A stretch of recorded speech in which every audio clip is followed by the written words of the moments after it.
जय हिंद दोस्तों। अभी रेलवे ग्रुप डी 2026 का एग्ज़ाम चल रहा है। जिनका भी पेपर अभी बाकी है या अगले शिफ्टों में होने वाला है, तो इसी टाइप के सवाल आपके पिछले शिफ्टों में पूछा गया है और इसी टाइप के सवाल आगे के शिफ्टों में भी पूछा जाएगा। इसलिए इन सवालों को जरूर कर लीजिएगा। बहुत महत्वपूर्ण सवाल हैं, एक एक करके चलिए सॉल्व करते हैं और बेस्ट अप्रोच स्मार्ट तरीका आपको सिखाते हैं। जैसे यहाँ पर एक ये औसत गति वाला सवाल बार बार पूछा जा रहा है, हर एक शिफ्ट में पूछा जा रहा है। इसको लगाने का तरीका क्या है? बोला गया है कि एक व्यक्ति कुल दूरी का 1/3 भाग 30 kmph की गति से तथा अगले 1/3 भाग 60 kmph की गति से तय करता है। शेष दूरी 60 kmph की गति से तय करता है।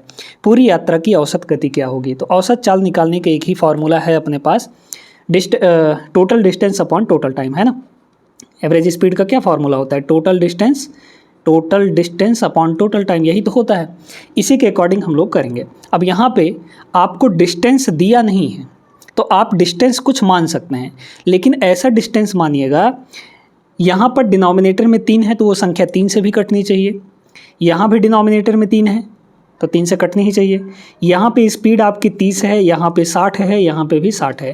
तो एक ऐसा संख्या मानिए जो 3 और 60 इन दोनों से कटे, और यहाँ पर कोई बड़ी संख्या मानिएगा, है ना। तो 60 30 180 हम लोग यहाँ पर मान लेते हैं, है ना।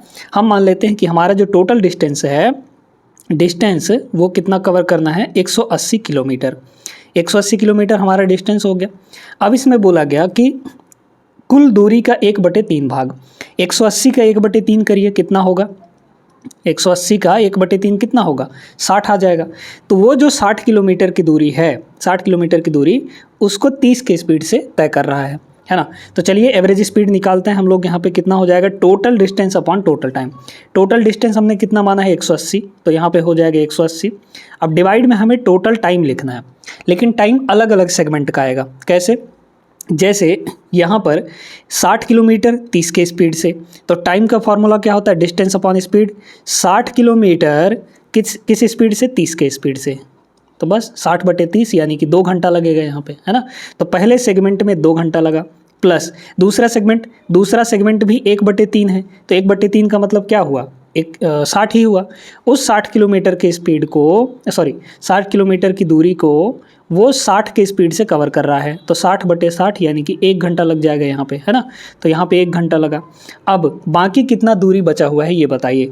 तो 60 किलोमीटर यहाँ हो गया, 60 किलोमीटर यहाँ हो गया, तो 60 60 120, टोटल 180 था, तो 180 - 60 कर देंगे तो 60 किलोमीटर और बचा हुआ है। उस बचे हुए 60 किलोमीटर को किस स्पीड से तय कर रहा है? 60 की स्पीड से तय कर रहा है, तो 60/60 यानी यहाँ भी 1 घंटा लग जाएगा। तो total distance upon total time हो गया। ये आ गया अपने पास 180 डिवाइड बाई 4, और 180/4 कितना होता है? 45 हो जाता है ना। तो 45 kmph यानी ऑप्शन नंबर सी इसका करेक्ट आंसर हो जाएगा। दोस्तों, रेलवे युग बैच में आप लोग रेलवे के सभी एग्जाम्स के लिए कंप्लीट मैथ्स पढ़ सकते हैं सिर्फ 99 रुपीज़ में। 99 रुपीज़ में आपको पूरा कोर्स मिलेगा। इसमें अरिथमेटिक भी पढ़ाएंगे, एडवांस भी पढ़ाएंगे। आप अगर ज्वाइन करना चाहते हैं इस बैच को, तो हमारे दिए गए व्हाट्सअप नंबर पर कॉन्टैक्ट करिए। बैच के बारे में पूरी जानकारी आपको व्हाट्सअप पर प्रोवाइड कर दी जाएगी। कैसे आपको ज्वाइन करना है, कैसे कहाँ क्या पेमेंट करना है, पूरा प्रोसीजर बता दिया जाएगा। और 15 अगस्त 2026 से एक नया बैच स्टार्ट हो रहा है, अल्टीमेट रिवीजन बैच। इस बैच में हम आपको आदित्य रंजन सर के रेलवे गणित बुक जो 3rd एडिशन आई है उसका कंप्लीट सॉल्यूशन इस बैच के अंदर करवाएंगे। अगर आप ज्वाइन करना चाहते हैं तो हमारे दिए गए व्हाट्सएप नंबर पर कॉन्टैक्ट करिए। बैच की पूरी डिटेल मिल जाएगी और सारा प्रोसीजर आपको बता दिया जाएगा। दूसरा क्वेश्चन यहाँ पर देखेगा, CISI का सवाल है ये। अभी तक 2 साल के अंतर वाले सवाल पूछे गए हैं, क्या पता आगे की शिफ्टों में 3 साल के अंतर वाला सवाल भी पूछ लिया जाए।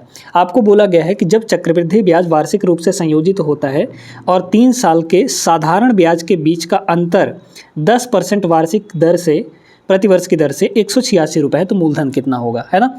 आपको यहाँ पर 3 साल के CI और 3 साल के SI का अंतर पूछा गया है, मतलब अंतर दिया गया है। कितना दिया गया है? ये दिया गया है। तो मूलधन कितना होगा, यानी प्रिंसिपल आपको निकालना है।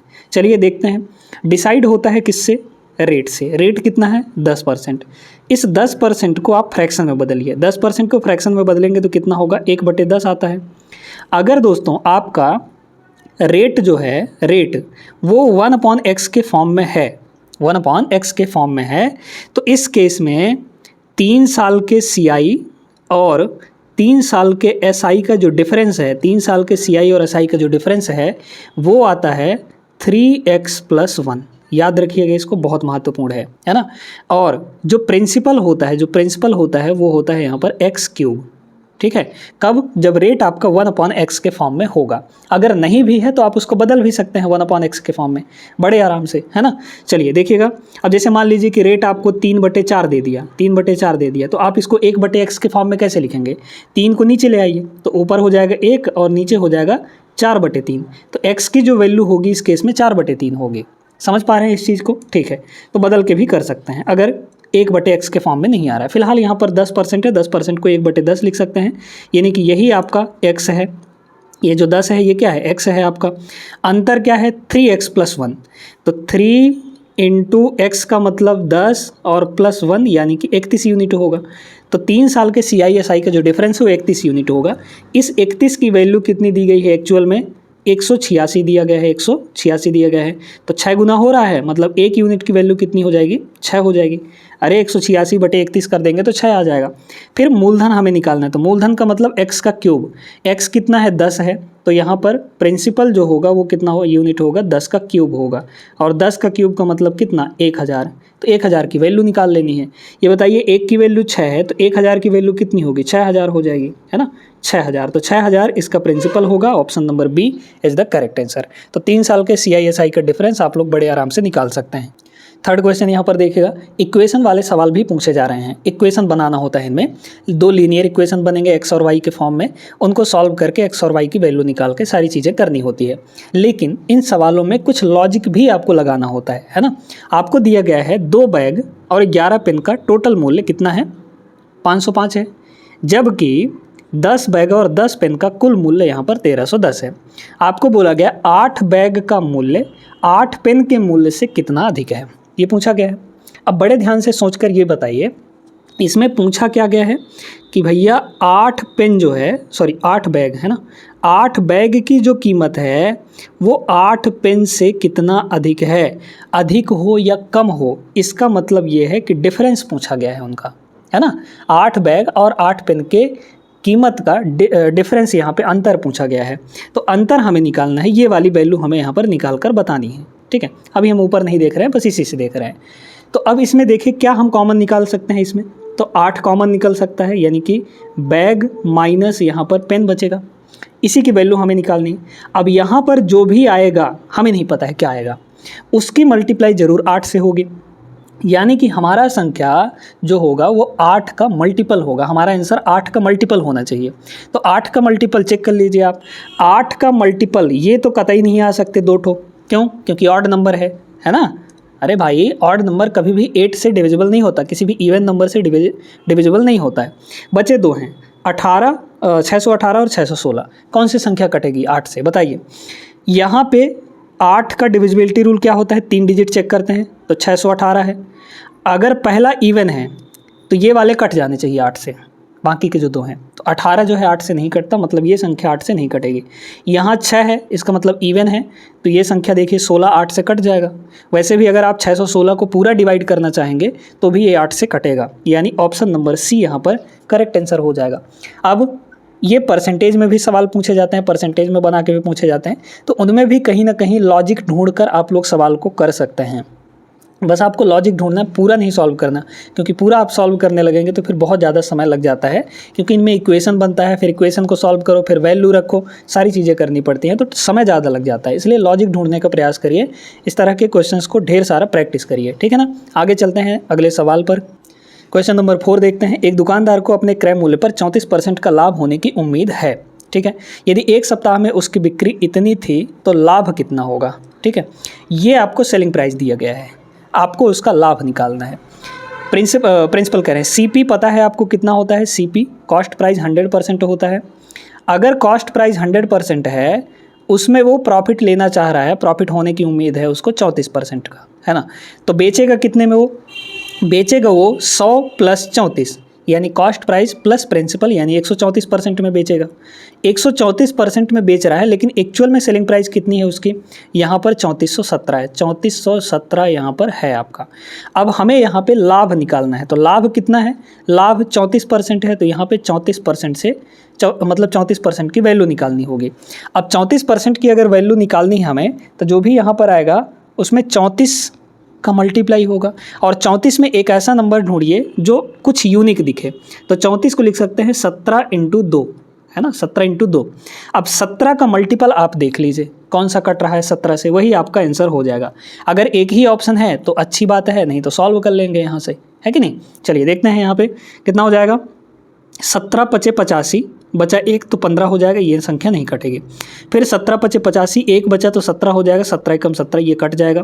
फिर 17 × 5 = 85, 20 हो जाएगा, ये भी नहीं कटेगा। 17 × 5 = 85, 1 हो जाएगा 14, मतलब ये भी नहीं कटेगा। तो एक ही ऑप्शन है, ऑप्शन नंबर बी, 17 से कटने वाला नंबर है, यही इसका करेक्ट आंसर हो जाएगा। ठीक है, क्लियर है ना। आगे चलते हैं, इसको देखिएगा, ये भी CISI का है।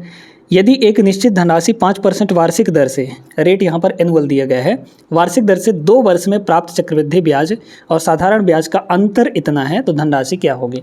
अब इसमें आपको 2 साल के CISI का डिफरेंस हम आपको बताते हैं, ठीक ना। 3 साल का बता दिए थे कैसे करना है, 2 साल के CISI का डिफरेंस बताना है। तो 2 साल के CISI का डिफरेंस सीधा सीधा CI2 SI2 है ना, 2 साल के CISI का डिफरेंस, ये जो डिफरेंस होता है दोस्तों, ये होता है R² divide by 100%, R² divide by 100%, इतना परसेंट आपका होता है यहाँ पे डिफरेंस, ठीक ना। R क्या है, रेट है यहाँ पे। चलिए तो रेट को लिखते हैं यहाँ पर। रेट कितना है, 5%, तो यहाँ 5 लिखेंगे, 5 का स्क्वायर 25 हो जाएगा, है ना। तो 25/100 इतने परसेंट ये आपका अंतर आएगा, और ये अंतर आपको दिया गया है कितना, 1632। कितना दिया है, 1632 दिया गया है ना। हमें क्या निकालना है, धनराशि निकालनी है। धनराशि तो आपका 100% होगा, है ना, क्योंकि प्रिंसिपल कितना होता है, 100% होता है। तो देख लीजिए 25% की वैल्यू यहाँ पर कितनी हो जाएगी, 25% की वैल्यू 100 उधर जाएगा तो मल्टीप्लाई होगा, और 100 जब मल्टीप्लाई होगा तो यहाँ पे चूंकि आपका डेसिमल लगा है, तो 2 अंक के बाद डेसिमल लगा हुआ है, तो 2 अंक के बाद डेसिमल लगा है, तो ये 2 जीरो मल्टीप्लाई होकर उस डेसिमल को हटा देगा। माने 16.32 को 100 से मल्टीप्लाई करेंगे तो सीधा सीधा ये 1632 बन जाएगा। अब आपको क्या देखना है, अब आपको यहाँ पर देखना है कि इसको 100% कैसे बनाएं। तो 25 को 100% बनाने के लिए 4 से गुणा करना पड़ेगा, तो इधर भी 4 से गुणा कर दीजिए, बस यही आपका आंसर हो जाएगा। कितना होगा, यूनिट डिजिट 4 दूना 8, 4 तियाँ 12, 12 का मतलब 2, लास्ट में 28 आएगा। ऑप्शन नंबर सी इसका करेक्ट आंसर हो जाएगा। ठीक है, पूरा भी मल्टीप्लाई कर सकते हैं, 16 चौके 64, 65 हो जाएगा। तो 65/128 will be the correct answer, जो कि इसका प्रिंसिपल होगा। ठीक है, आगे चलते हैं। कॉमन टेंजेंट वाले भी सवाल पूछे जा सकते हैं, अभी तक तो नहीं पूछा गया है, शायद पूछा गया है ना। तो कॉमन टेंजेंट वाले सवालों को भी आप लोग कर लीजिएगा। कैसे करना है देखिएगा, यहाँ पर 15 और 18 त्रिज्याओं वाले 2 वृत्त एक दूसरे को बाह्य रूप से स्पर्श करते हैं डायरेक्टली, है ना। दोनों वृत्तों के लिए उभयनिष्ठ सीधी रेखा का लंबाई क्या होगा। अब इसमें 3-4 केस बनते हैं दोस्तों, एक एक करके हम लोग यहाँ पे समझते हैं, है ना। तो अगर आपके पास 2 वृत्त ऐसे दिए गए हैं, और पहला केस या फिर आप सीधे सीधे ऐसा देखिए कि ऐसे दिए गए हैं 2 वृत्त और स्पर्श कर रहे हैं डायरेक्टली इस तरीके से, है ना। इस तरीके से दोनों एक दूसरे मतलब कि एक टेंजेंट जो है, एक स्पर्श रेखा जो है, दोनों का स्पर्श कर रही है। इसका जो रेडियस है समथिंग है, यहाँ पे R1 मान लीजिए, इसका रेडियस यहाँ पर R2 है, दोनों की अलग अलग रेडियस है। तो यहाँ पे ये आपका R1 है, ये आपका यहाँ पर R2 है, ठीक ना। और इनके बीच का डिस्टेंस, इनके सेंटर के बीच का डिस्टेंस, ये सेंटर है, सेंटर के बीच का डिस्टेंस मान लीजिए आपको D दिया गया है। तो ऐसे केस में इस AB की जो वैल्यू है, मतलब कि स्पर्श रेखा जो कॉमन टेंजेंट है, उभयनिष्ठ सीधी रेखा, उभयनिष्ठ स्पर्श रेखा की लंबाई निकालने के लिए हम लोग फॉर्मूला का उपयोग करते हैं। ये होता है यहाँ पर AB जो है कॉमन टेंजेंट, इसका फॉर्मूला होता है दोस्तों √D², मतलब ये सेंटर के बीच की दूरी, माइनस यहाँ पे हो जाता है R1 - R2 का या इनके डिफरेंस का स्क्वायर। ठीक है, यानी दोनों के रेडियस का डिफरेंस का स्क्वायर। पहला केस ये हो गया। दूसरा केस क्या है यहाँ पे, दूसरा केस भी आपको बता दे रहे हैं, है ना। दूसरा केस ये है कि अगर एक दूसरे को टच करें, है कि नहीं, अगर एक दूसरे को यहाँ पे टच कर रहे हैं तो इसको टच करवाइए भैया, दूर क्यों है ये, है ना, इस तरीके से टच कर रहे हैं, तब इस केस में जो ये आपका टेंजेंट बनेगा इसका लंबाई कितना होगा, है ना। ये R1 R2 हो गए आपके दो रेडियस, यहाँ पे ये R1 है, ये आपका R2 है, और यहाँ से यहाँ A और B इसकी डिस्टेंस हमें निकालनी है ना, AB की डिस्टेंस AB। अच्छा, इस केस में क्या होता है, चूँकि हम यहाँ पर देख पा रहे हैं कि ये दोनों एक दूसरे को स्पर्श कर रहे हैं, तो स्पर्श कर रहे हैं तो जो इनके सेंटर के बीच की दूरी होगी वो कितनी होगी, दोनों के रेडियस का सम, यानी R1 + R2 हो जाएगा। सीधा सा मतलब है D जो होगा R1 + R2 हो जाएगा। तो यहाँ पर ये जो इसका जो फार्मूला बनता है AB का, AB निकालने के लिए इसका जो फार्मूला बनता है वो बनता है दोस्तों यहाँ पर 2√R1R2, 2√R1R2, जब एक दूसरे को स्पर्श कर रहे होंगे तब, जो कि इस केस में इस सवाल में आपको दिया गया है। क्या दिया है, 15 और 18 त्रिज्याओं वाले दो वृत्त एक दूसरे को बाह्य रूप से स्पर्श करते हैं, बाहरी रूप से स्पर्श कर रहे हैं, ठीक है, यहाँ पे और यहाँ पे।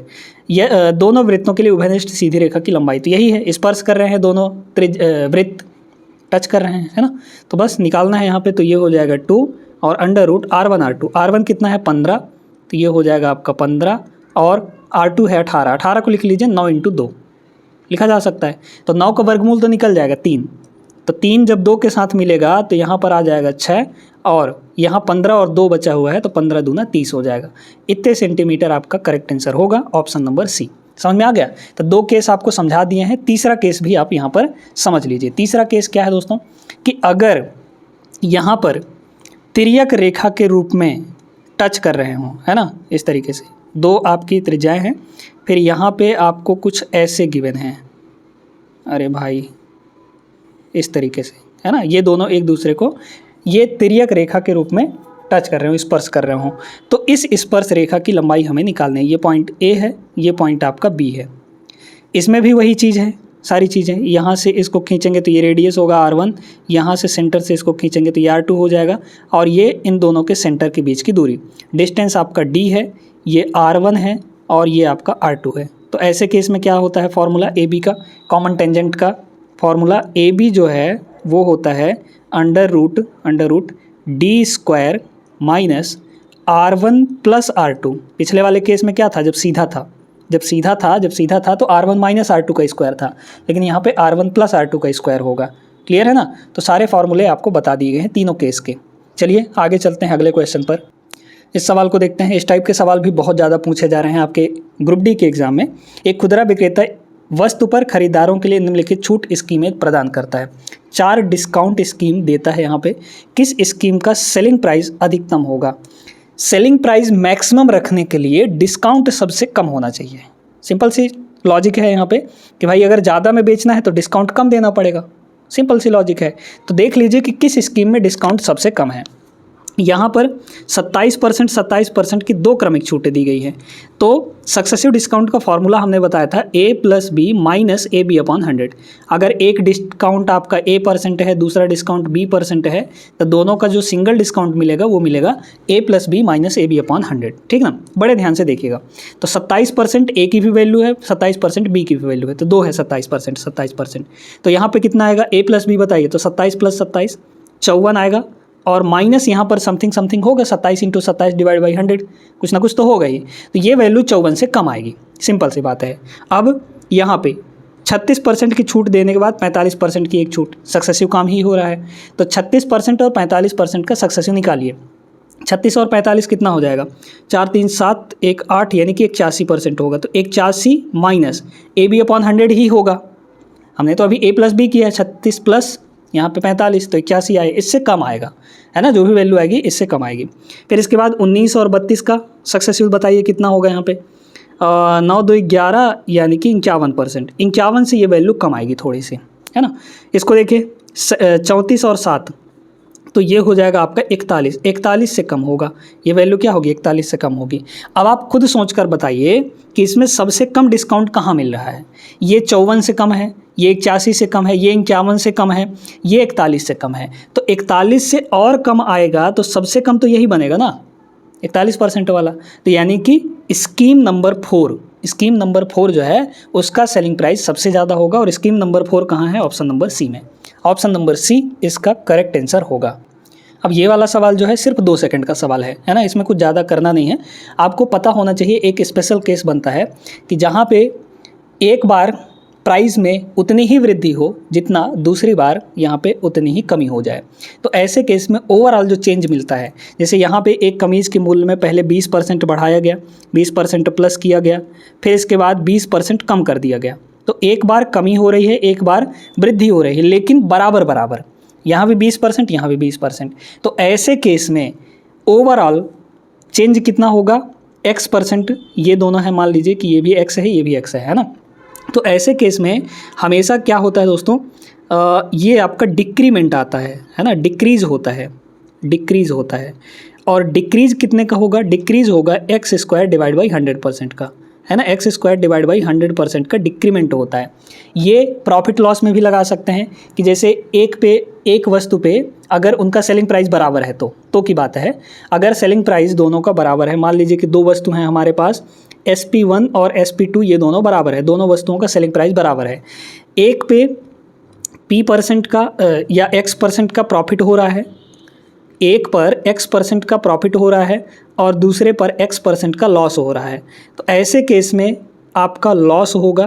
प्रॉफिट लॉस के केस में भी हम आपको बता दे रहे हैं, हमेशा ऐसे केस में लॉस ही होता है। और लॉस कितने का होगा यहाँ पे, x² डिवाइड बाई 100% का, है ना, x² डिवाइड बाई 100% का लॉस हो जाता है। तो ये वाला केस भी आपको याद रखना है, इस पे भी सवाल बन सकता है। आइए यहाँ पे तो सीधा सीधा डिक्रीज़ होगा, डिक्रीज़ का मतलब वही लॉस, है ना। तो डिक्रीज़ कितने का हो जाएगा, x की वैल्यू 20 है तो 20 का स्क्वायर यानी कि 400 और डिवाइड बाई यहाँ पर 100, इतने % का डिक्रीज़ होगा, मतलब 4% का डिक्रीमेंट होगा। और 4% का डिक्रीज़ कहाँ हो रहा है, ऑप्शन नंबर बी में। ये इसका करेक्ट आंसर हो जाएगा, ठीक है। तो ये एक स्पेशल केस था, उम्मीद करते हैं कि आप सभी को समझ में आ गया होगा। इस सवाल को देखिएगा, इसमें कैलकुलेशन करना पड़ता है, लेकिन कैलकुलेशन से बचने के लिए हम आपको एक तरीका बताते हैं, बहुत इफेक्टिव तरीका है, ध्यान से इसको समझना है। देखिए दोस्तों, एक वस्तु पर क्रमशः 10%, 15% और 12% के 3 सक्सेसिव डिस्काउंट दी जाती हैं, 3 सक्सेसिव डिस्काउंट यहाँ पर दी जा रही हैं। तो पहली बात तो इनका सिंगल डिस्काउंट निकालने के लिए या नेट डिस्काउंट निकालने के लिए एक फार्मूला होता है, उस फार्मूले पर भी निकाल सकते हैं। फार्मूला क्या होता है, A + B + C minus AB + BC + CA divide by यहाँ पर 100, डिवाइड बाई कितना 100, और इसके बाद प्लस ये होता है दोस्तों आपका ABC डिवाइड बाई 10,000, है ना, 10,000 ये होता है। ये फार्मूला होता है आपको सिंगल डिस्काउंट निकालने के लिए, मतलब 3 डिस्काउंट अगर दिए गए हैं लगातार क्रमिक, तो उनका सिंगल डिस्काउंट निकालने के लिए ये फार्मूला होता है। अब इसमें देखिएगा कि आप समझ पाएंगे यहाँ पर कि भाई कुल मिलाकर कितनी प्रतिशत छूट दी गई है ना, कुल मिलाकर कितना % डिस्काउंट आपको निकालना है। चलिए देखते हैं। तो आपको देखना है यहाँ पर सिर्फ और सिर्फ इस चीज़ को, ये जो दिया गया है लास्ट वाले, है ना। और इसमें भी आप 2 तरह से सवाल को लगा सकते हैं। पहला मेथड आपको ये चेक करना है कि जो आपको % डिस्काउंट दी गई हैं उनमें से किसी का भी डिजिटल सम 1 आ रहा है क्या, किसी का भी, है ना। जैसे यहाँ पे 1 और 0 1 आ गया, इसका डिजिटल सम 1 आ गया, इसका कितना आएगा 6 आएगा, इसका कितना आएगा 3 आएगा। तो 3 में से किसी एक का, 3 दे दे, 4 दे दे, 10 दे दे, कितने भी डिस्काउंट आपको दे दे, उनमें से किसी एक का भी डिस्काउंट डिजिटल सम अगर 1 आ जाता है तो आपको क्या करना है, बाई ऑप्शन जाना है। और बाई ऑप्शन में भी आपको देखना है डिजिटल सम कहाँ पे 1 आ रहा है, ठीक है। तो बस देख लीजिए कि एक ठो का डिजिटल सम यहाँ पे 1 बन रहा है, इसका मतलब हम ऑप्शन में चेक करेंगे कि कहाँ पे DS 1 आ रहा है, वही आपका करेक्ट आंसर होगा, है ना। अगर 2-3 जगह एक डिजिटल सम आ रहा है तो फिर तो आपको करना ही पड़ेगा, है ना। उसके लिए भी तरीका आपको बताएंगे अभी। फिलहाल यहाँ देखिए 6 और 3 9 कट गया, 8 2 10, 10 का मतलब 1 आएगा, 1 और 0 1 आएगा, ये आपका करेक्ट आंसर हो सकता है। अभी आगे भी चेक करना है। यहाँ देखिए 3 3 4, 4 और 6 10, 10 का मतलब 1, 1 और 2 3 आ जाएगा। तो ये नहीं हो सकता क्योंकि हमें डिजिटल सम 1 चाहिए। यहाँ 4 3 7 5 12, 12 का मतलब 3, 3 और 2 5, इसका भी 1 नहीं आ रहा है। यहाँ देखिए 6 3 9 कट गया, 5 1 6 बचा, तो इसका भी एक नहीं आ रहा है। एक ही ऑप्शन है जिसका डिजिटल सम एक आ रहा है, इसका एक बन रहा है, यही आपका करेक्ट आंसर होगा। और ये तब लगाना है जब आपके दिए गए डिस्काउंट परसेंट में से किसी एक का डिजिटल सम एक आ जाए। 2 का भी आ सकता है, कोई दिक्कत नहीं है, लेकिन कम से कम एक का डिजिटल सम एक रहना चाहिए, ठीक है ना। तो ये पहला तरीका हो गया। अच्छा, दूसरा तरीका, अब ये जो मेथड हम अभी बताए हैं इसको कब लगाना है आपको इसको तभी लगाना है जब आपको अप्रॉक्सीमेट वैल्यू ना दिया गया हो, क्योंकि कभी कभी बोल देता है कि यहाँ पर अप्रॉक्स वैल्यू निकालिए, और अप्रॉक्स वैल्यू अगर निकालने के लिए दिया गया है कि जैसे दशमलव के 2 अंकों तक निकालिए, दशमलव के 3 अंकों तक निकालिए, इस तरीके से अगर सवाल में बोला गया है तो आपको ये तरीका बिल्कुल भी नहीं लगाना है। ना तो डिजिटल सम उसमें लग सकता है, ना ही आपका कोई डिविजिबिलिटी रूल लग सकता है, ना ही यूनिट डिजिट लग सकता है, कुछ नहीं लग सकता। अप्रॉक्सीमेट वैल्यू अगर दे दिया तो कुछ भी नहीं लगा सकते हैं, सीधे सीधे आपको ये वाला फॉर्मूला पूरा लगा के सॉल्व करना पड़ेगा, है ना। लेकिन अगर एग्जैक्ट वैल्यू दी गई, जैसे इस सवाल में एग्जैक्ट वैल्यू दी गई है आपको, है ना, तो एग्जैक्ट वैल्यू में आप ये तरीका लगा सकते हैं। फिलहाल दूसरा मेथड बताते हैं इसी को सॉल्व करने के लिए। मेथड नंबर 2 ये है, हम सिर्फ इसको देखते हैं, ABC/100, इसका सिर्फ यूनिट डिजिट निकाल लीजिए, वही आपके सवाल का यूनिट डिजिट होगा, सॉरी आंसर का यूनिट डिजिट होगा।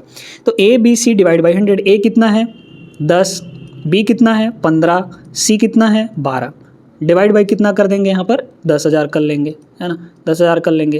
तो 1 0 से 1 0 तो पहले निपट गया, 12 15 15 दूना 30, 150 30 180, ये आ गया 180, और डिवाइड बाई यहाँ पर कितना करेंगे 10,000 कर लेंगे, है ना। 10,000 में ये कट गया और ये कितना आ जाएगा 18/100, मतलब कि 0.18 आएगा, यानी लास्ट में आपका कितना बनेगा 18 बनेगा, मतलब कि यूनिट डिजिट 8 बनना चाहिए। और यूनिट डिजिट 8 अगर देख पाएँ तो सिर्फ एक ही ऑप्शन में है, ऑप्शन नंबर ए में, यही इसका करेक्ट आंसर होगा। समझ में आ गई बात कि नहीं? बहुत अच्छे से आप लोग इसको समझ गए होंगे। क्वेश्चन नंबर 10 देखिएगा, एक नल एक टंकी को 18 घंटे में भरता है, एक अन्य नल पूरी टंकी को 24 घंटे में खाली करता है। अच्छा, एक भर रहा है, दूसरा खाली कर रहा है ना। यदि टंकी शुरू में खाली है और दोनों नल एक साथ खुले हैं, मतलब दोनों नल एक साथ काम कर रहे हैं, तो टंकी का 3/4 भाग भरने में कितना समय लगेगा, तो हमें टाइम निकालना है। अब अगर एक भर रहा है एक खाली कर रहा है, मतलब अपने पास 2 नल हैं और 2 नल वो कैसे भी काम करें, चाहे वो दोनों खाली करने वाले ही हों, चाहे वो दोनों भरने वाले ही हों, चाहे एक भरने वाला हो एक खाली करने वाला हो, तो आपको ऐसे केस में अगर दोनों एक साथ खुले हैं, एक साथ काम कर रहे हैं, तो उनका टाइम आप बड़े आराम से निकाल सकते हैं। यहाँ पर टाइम कितना हो जाएगा सीधा सीधा यहाँ पर बताते हैं। यहाँ पे आप इसको ले लीजिए, पहले वाले का काम कितने घंटे में 18 घंटे में, दूसरे वाले का काम 24 घंटे में, ठीक है। डिवाइड बाई, अगर एक खाली कर रहा है एक भर रहा है तो डिफरेंस लीजिए, अगर दोनों भर रहे हैं या दोनों खाली कर रहे हैं तो इनका सम लेना है ना। क्योंकि यहाँ पे एक खाली कर रहा है एक भर रहा है, तो यहाँ पे क्या हो जाएगा, इन दोनों का डिफरेंस हो जाएगा। तो 24 और 18 का डिफरेंस कितना का आएगा 6 का है। अब ये जो टाइम निकल कर आएगा ये पूरी टंकी को भरने में लगा समय है। हमें लेकिन पूछा क्या गया है, टंकी का 3/4 भरने में कितना टाइम लगेगा। ये तो पूरी टंकी को भरने में लगा समय है, तो इसका बस 3/4 आप निकाल लीजिए, यानी कि 3/4, सीधा सीधा 6 चौके 24 से 24 आपका निपट गया, 18 तियाँ 54 हो जाएगा, है ना, 18 तियाँ 54, तो 54 मिनट यहाँ पर 54 घंटे आपका टाइम लगने वाला है। Option number C correct answer हो जाएगा। देखिए दोस्तों, इनकम एक्सपेंडिचर पर भी सवाल बहुत ज़्यादा पूछे जा रहे हैं अभी ग्रुप डी के एग्ज़ाम में, है ना। और इनमें 2 टाइप के सवाल बनते हैं, एक परसेंटेज वाला और एक नंबर वाला। आपको ऑप्शन में नंबर्स भी दिए रहते हैं, नंबर मतलब कि रुपए दिया रहता है, कितने रुपए बढ़ा या कितने रुपए घटा, उसको भी करने का तरीका बता देंगे। फिलहाल इसको देखिएगा। इसमें बोला गया कि एक व्यक्ति अपनी मासिक आय का 10% बचत करता है, यदि उसकी मासिक आय में 30% की वृद्धि, तो वह पिछली बचत से 20% अधिक बचत करता है, यानी कि सेविंग में 20% प्लस हुआ। उसके व्यय यानी खर्चे में कितना वृद्धि होगा, है ना। तो आप शुरू में देखिए कि यहाँ पे 10% वो बचा रहा है। अगर उसकी इनकम 100% है, 100 रुपये है, तो 10% वो सेव करेगा, 10 रुपये बचाएगा, और खर्च कितना कर देगा 90 रुपये, है कि नहीं। तो ये हुआ आपका एक्सपेंडिचर, ये हुआ आपका सेविंग, ये दोनों मिलकर क्या होगा यहाँ पे इनकम बनेगा, है ना। 90 + 10 इनकम, और इनको थोड़ा आप काट भी लेंगे, मतलब रेशियो ले लेंगे, तो यहाँ पर ये 0 0 0 कट जाएगा। तो 9 + 1 10, ठीक है ना। यानी कि 10 रुपये में से 10 रुपये कमाया, उसमें से 1 रुपये बचाया और 9 रुपये खर्चा किया। अब इसमें देखिए, आय में 30% बढ़ा, इनकम में 30% प्लस हुआ। अगर वृद्धि कमी होगी तो माइनस लगाएंगे, कमी होगी तो माइनस लगाएंगे, वृद्धि होगा तो प्लस लगाएंगे, ध्यान रखिएगा। फिर इसके बाद बचत में 20% की वृद्धि हो गई, सेविंग में कितना बढ़ा, 20% बढ़ा, यहाँ भी प्लस लिखेंगे हम लोग, है कि नहीं। आपको पूछा गया है खर्चे में कितना वृद्धि होगा, ये x की वैल्यू हमें यहाँ पे निकालनी है। मल्टीप्लाई कैसे करना है, 9x यहाँ हो जाएगा, ऊपर नीचे बस मल्टीप्लाई करिए। 1 इंटू प्लस 20, ये होगा प्लस का 20 एकम 20 इज इक्वल टू यहाँ 10 इंटू 30 यानी कि प्लस का 300 हो जाएगा। तो ये आ गया। अच्छा, परसेंट लगाइए चाहे ना लगाइए, कोई दिक्कत नहीं है। तो यहाँ से जो 9x की वैल्यू है कितनी आ जाएगी, 280 है ना, 300/20 280 डिवाइड बाई 9, ठीक है। इसको बस डिवाइड करिए, तो 9 तियाँ 27, ठीक है, बचा 1, तो 9 एकम 9, 31 पॉइंट समथिंग आएगा और 31 point something option number B में है, करेक्ट आंसर हो जाएगा। ठीक है, क्लियर हो गया होगा कि कैसे लगाना है इस टाइप के सवालों को। बोट एंड स्ट्रीम का सवाल है, बढ़िया सवाल। एक नाव 14 घंटे में 14 किलोमीटर धारा के प्रतिकूल यानी कि अप स्ट्रीम में और 9 घंटे में 171 किलोमीटर धारा के अनुकूल यानी डाउन स्ट्रीम में यात्रा करती है। शांत जल में नाव की चाल क्या होगी। अब ऐसे सवालों में आपको 4 रेशियो बनाना होता है, वो चारों रेशियो हम आपको बता देते हैं। पहली बात बोट का स्पीड, दूसरी बात स्ट्रीम का स्पीड यानी कि धारा की चाल, तीसरी बात यहाँ पे डाउन स्ट्रीम स्पीड और इसके बाद अप स्ट्रीम स्पीड, है ना। ये down stream speed, up stream speed, ये 4 का रेशियो आपको बनाना है। इन 4 में से 2 आपको कोई ना कोई दिया होगा, 4 में से 2 ठो आपको कोई ना कोई दिया होगा। जैसे यहाँ पे देखिए 14 घंटे में 14 किलोमीटर धारा के प्रतिकूल यानी अप स्ट्रीम में, तो ये बताइए यहाँ से स्पीड क्या बनेगी। यहाँ पे आपको स्पीड का रेशियो लिखना है। स्पीड क्या बनेगा, डिस्टेंस अपॉन टाइम। डिस्टेंस कितना, 14 किलोमीटर, तो 14 किलोमीटर डिवाइड बाई टाइम कितना, 14, तो 14/14 कितना आ जाएगा, 1 आ जाएगा। यानी कि डाउन स्ट्रीम स्पीड कितना है, 1 आ गया। ऐसे ही अप स्ट्रीम स्पीड कितना होगा, अच्छा सॉरी अप स्ट्रीम ये होगा ना, यहाँ पे 1 होगा, यहाँ पे आपका 1 हो जाएगा। Up stream down stream speed यानी कि अनुकूल में कितना होगा, 9 घंटे में 171 किलोमीटर, तो 9 घंटे में अगर 171 किलोमीटर जा रही है तो कितना होगा, 19 नहीं हो 171 है ना, 171 डिवाइड बाई यहाँ पर 9 कर लेंगे, डिस्टेंस अपॉन टाइम, स्पीड आ जाएगा, तो आपका 19 आ जाएगा डाउन स्ट्रीम स्पीड।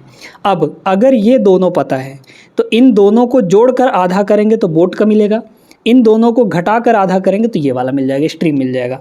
तो इन दोनों को जोड़कर आधा करिए, 19 + 1 यानी कि 20 होगा, 20 का आधा कितना आ जाएगा, 10 आ जाएगा। और इन दोनों को घटाकर आधा करिए तो 18 का आधा 9 आ जाएगा, ठीक ना। तो हमें क्या पूछा गया था, नाव की गति, शांत जल में नाव की गति, तो नाव की गति कितनी है, 10 है, यानी ऑप्शन नंबर डी हो जाएगा। कभी कभी आपको ये दोनों दे देता है तो ये और ये निकालना पड़ता है। तो अगर ये दोनों दे दे, बोट और स्ट्रीम, तो इन दोनों को जोड़ेंगे तो डाउन स्ट्रीम मिलेगा, इन दोनों को घटाएंगे तो अप स्ट्रीम मिल जाएगा। सिंपल सा कहानी है, उम्मीद करते हैं कि समझ गए होंगे आप लोग, है ना, क्लियर है। तो ये 12 सवाल दोस्तों बहुत महत्वपूर्ण है, इनको अच्छे से आप लोग प्रैक्टिस कर लीजिएगा अगर आपका आगे आने वाले शिफ्ट में एग्जाम है तो। ये क्लास कैसी लगी आप लोग कमेंट करके ज़रूर बताइएगा। मिलेंगे नेक्स्ट क्लास में, तब तक के लिए जय हिंद।